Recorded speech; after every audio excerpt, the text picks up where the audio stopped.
Hello friends, आज हम लोग पढ़ेंगे origin and evolutions of man. अब मैन का इवोल्यूशन कैसे हुआ, पृथ्वी का इवोल्यूशन के बाद क्या हुआ, मैन का भी इवोल्यूशन हुआ। सबसे पहले जो हमारे 15 million year ago the primates claim the Dryopithecus and Ramapithecus existing they were hairy walk like the gorilla and chimpanzee. सबसे पहले जो हमारे आए 15 मिलियन ईयर अगो कौन आए, ड्रायोपिथेकस आए और रामापिथेकस आए। ये बिल्कुल क्या थे, इनके बहुत बड़े बड़े बाल थे और ये क्या करते थे, बिल्कुल गोरिल्ला और चिंपैंजी जैसे थे। ठीक है, पहला हमारा ड्रायोपिथेकस आया, बिल्कुल एप जैसा था। रामोपिथेकस आया, more man like and few fossils found in Tanzania. ये ज़्यादातर क्या था, थोड़ा आदमी जैसा था हल्का, लेकिन एप से भी मिलता जुलता था। और जो उसके फॉसिल फ्यूल्स थे वो कहाँ पाए गए थे, तंजानिया में। ठीक है, 15 million year ago the primates came here both walk like the gorilla and chimpanzee. ये दोनों जो थे हमारे ड्रायोपिथेकस एंड रामापिथेकस क्या थे, बिल्कुल ही गोरिल्ला एंड चिंपैंजी जैसे थे। ठीक है, उसके बाद तीसरा हमारा आया ऑस्ट्रेलियोपिथेकस। ये कब आए थे, 2 मिलियन ईयर एगो आए थे। ये सब कब आए थे, 2 मिलियन ईयर एगो आए थे। ये देखिए डायग्राम्स भी दे रखा है एनसीईआरटी में। ये इसके बोन स्कल्स दे रखे हैं और ये दे रखा है, देखिए ये पहले वाले हैं, देन थोड़े एडवांस और जो बिल्कुल एडवांस वाले। ठीक है, the skulls and the comparison of the skulls and the adult modern human beings, baby chimpanzee and the adult chimpanzee. The skulls of the chimpanzee is more than the adult of human adult chimpanzee skulls. ठीक है, ये skulls को वो बता रखा है baby chimpanzee और adult chimpanzee का, और साथ में क्या है, मैन अडल्ट ह्यूमन का भी एक स्कल दिखा रखा है। ठीक है, जो अभी एडवांस ह्यूमन है उसका स्कल दिखा रखा है। ठीक है, फिर हमारे ये 3 हो गए हमारे। सबसे पहले ड्रायोपिथेकस आए, फिर हमारे रामापिथेकस आए और फिर ऑस्ट्रेलियोपिथेकस आए।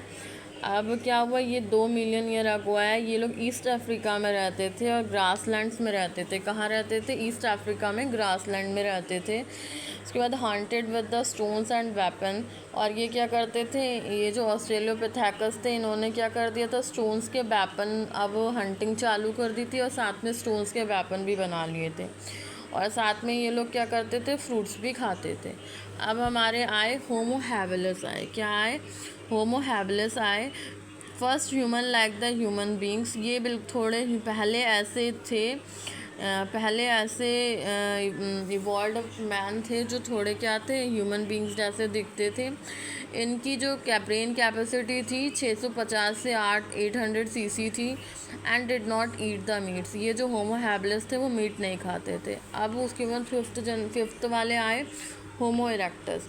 ये 15,000 million year ago fossil discover in Java in 1891। इनके जो फॉसिल्स थे वो 15,000 मिलियंस पहले 1891 में मिले। इनकी जो ब्रेन थी वो लार्ज थी, 900 सीसी की थी और ये मीट खाते थे। ठीक है, उसके बाद आया हम नियंत्रण मैन, जो 4,000 से 1,00,000 ईयर अगो पहले ही आए थे। ठीक है, और इनकी जो ब्रेन कैपेसिटी थी वो 1400 सीसी थी। ये लोग कहाँ रहते थे, ईस्ट एंड एशिया, मतलब east, live in the east and Asia. Asia में इंडिया भी आता है तो हम लोग ईस्ट और एशिया में रहते थे। ठीक है, buried their body and covered their body custom रिवीज। अच्छा, इनको अब ये लोग क्या थे, अब बहुत ज़्यादा नीदरलैंड वाले जो थे, अभी ये हाल की ही बात है, ये हाल की ही बात है। और ये लोग क्या करते थे, अब इनको क्या है, बहुत तमीज़ आ गई थी रहने खाने की। और अब ये लोग क्या करते थे, जो भी बॉडी था, पहले तो ये लोग जैसे किसी की डेथ होती तो उस बॉडी को या तो खा जाते थे, जो बिल्कुल गोरिल्ला वाले लोग थे वो तो खा ही जाते थे, और बाद वाले क्या करते थे, ऐसे ही छोड़ देते थे। लेकिन अब इनमें क्या था, इवोल्यूशन आ चुका था, अब ये थोड़े तमीज़ वाले हो गए थे। अब ये लोग बॉडी को ऐसे ही नहीं छोड़ते थे, डेड बॉडी को। अब ये लोग क्या कर देते थे, उसको क्या करते थे, उसको बरीड करते थे, उसको डिस्पोज करते थे, ज़मीन में गाड़ते थे और क्या करते थे, और एक रीति रिवाज अपनाते थे। ठीक है, अब हमारा 7th आ जाता है और लास्ट जो है वो है हमारे होमो सैपियंस मॉडर्न मैन, जो 10,000 से लेके 75,000 ईयर अगो पहले आया था। प्री हिस्टोरिक था। Cave art develop agriculture and human settlement 10 year ago. अब इनको सब कुछ आ चुका था। इनको सेटलमेंट भी आ चुकी थी, खेती भी आ चुकी थी। ये पूरी तरह से इवॉल्व मैन थे। और ये क्या कहते हैं, इनको अब वेपन्स बनाने भी आ गए थे, आग जलाना भी आ गया था। पूरा इवोल्यूशन इनमें हो चुका था। ये एडवांस हो चुके थे। इनको खेती भी आ चुकी थी और ह्यूमन सेटलमेंट तो उनका आ ही गया था। ये 10,000 साल पहले के ही आदमी हैं। और इनको भी ये लोग भी वरीड कर लेते थे मैन को और सारे रीति रिवाज को अपनाते थे। ठीक है, अब ये पूरी तरह से इवॉल्व हो चुके थे। जो होमो सैपियंस, जो आज के मैन्स हैं, उन्हीं को हम होमो सैपियंस कहते हैं, जो 10,000 साल पहले इनकी शुरुआत हुई थी। अब देखिए, ये थोड़ा सा जो है ये मैंने एक वो बना रखा है याद करने के लिए कि हम लाइन से इनको कैसे याद कर सकते हैं। Dry hand, DRAHEN, dry hand करके हम इसको वर्ड को निमोनिक्स को याद कर लेंगे।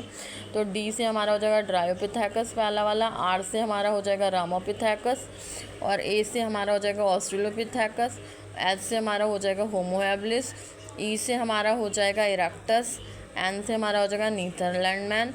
ये लाइन से हो जाएंगे 6 के 6 और लास्ट में हमारा होमो सैपियंस आ जाएगा, मॉडर्न मैन आ जाएगा। तो इस तरीके से आप याद कर सकते हैं।